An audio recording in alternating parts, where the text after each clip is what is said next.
Hello. Today, hopefully, I'm going to lift the last of the leeks from the leek bed that I planted last year. I'll take the roots off and the top of them off and just be left with the stem bit in the middle that we eat.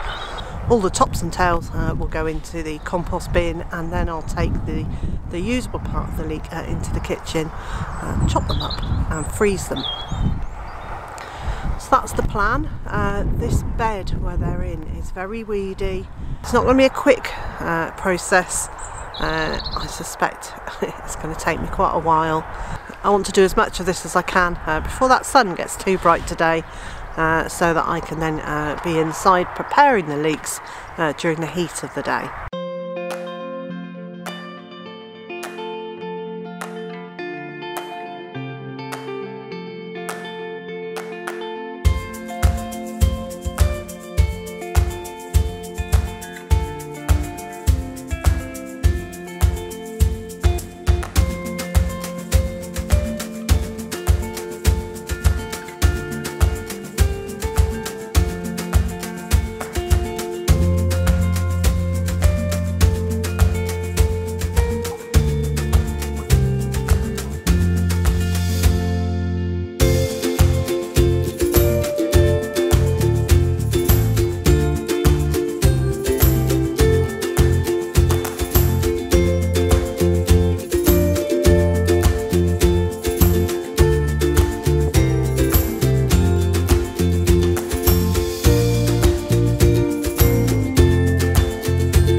It's a snail. Ignore the snail.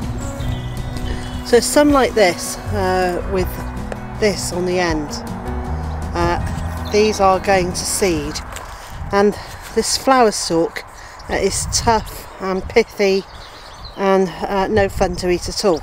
But the outer leaves are still okay.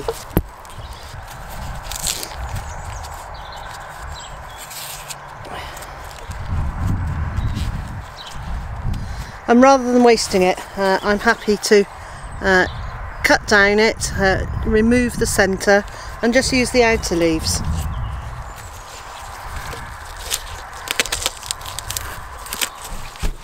From memory, I had 3 different types of leeks here. One was mussel burr, one was American flag, and I can't remember what the other one was.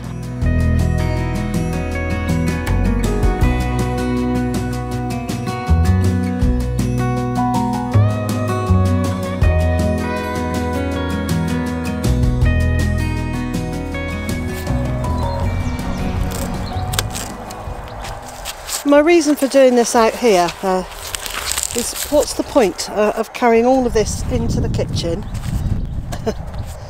and doing this and then carrying it all the way out again.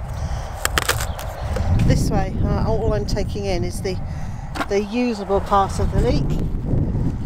The leaves go straight into the compost heap and they break down nicely, adding some green material, which this time of year is very much needed in my compost heaps.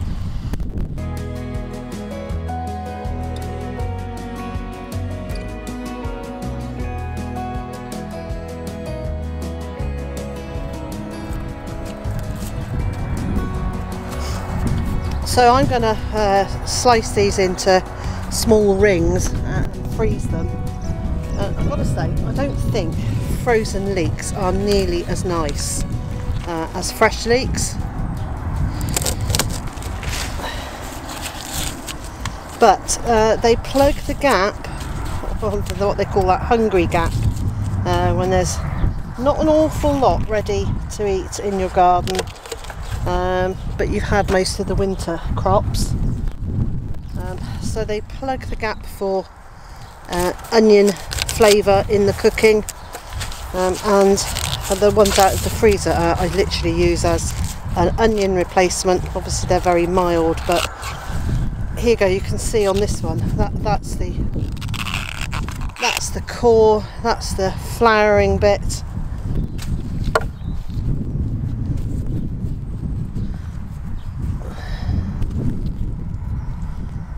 And it's quite solid, and then that leaves me with the outer part. Not much of it, but better than none. Oh, that's the first bucket done. I'm pleased that hasn't taken too long. That was about half an hour to lift and prepare those. So these will go into the kitchen, empty the bucket, come back out and do the next lot. As always with these things, this job is taking much longer than I imagined it would, but I have now managed to mostly clear the path down the side of the bed that was absolutely choked up with weeds and refresh the wood chippings on it, so I now have a pathway, and that's going to make moving around that bed much easier, and much easier to A, get the leeks out, B, to get the weeds out, and C, just get it ready for the next crop that's going in there. Now, according to my planting plan, that's going to have beans in it. I'm more inclined to put brassica in it because obviously it didn't have brassica in it last year, and I'm pretty sure it didn't have them in the year before. It'd be fine to put brassicas in this year, and I think I'm going to put in a very tall cage to have the taller brassicas in it. And the thing is, I always make these planting plans and then I change them as I go, depending on which bed I've got ready and which plants are absolutely ready to go into the ground, because this bed behind me, I don't think that's going to be ready for a little while. I've got some heavy weeding to do, or I need to cover it in cardboard and chippings and let the weeds rot down that way. But either way, that's not going to be ready for planting in the next week or so, and there are quite a lot of brassicas in the greenhouse that are very much looking like they're ready to get into the ground. Well, that's it for me today. I'm heading in to get Mr. Joe's lunch, and so wherever you are in the world and whatever you've got planned for today, I hope it's a good one, and I also hope you'll join me again tomorrow.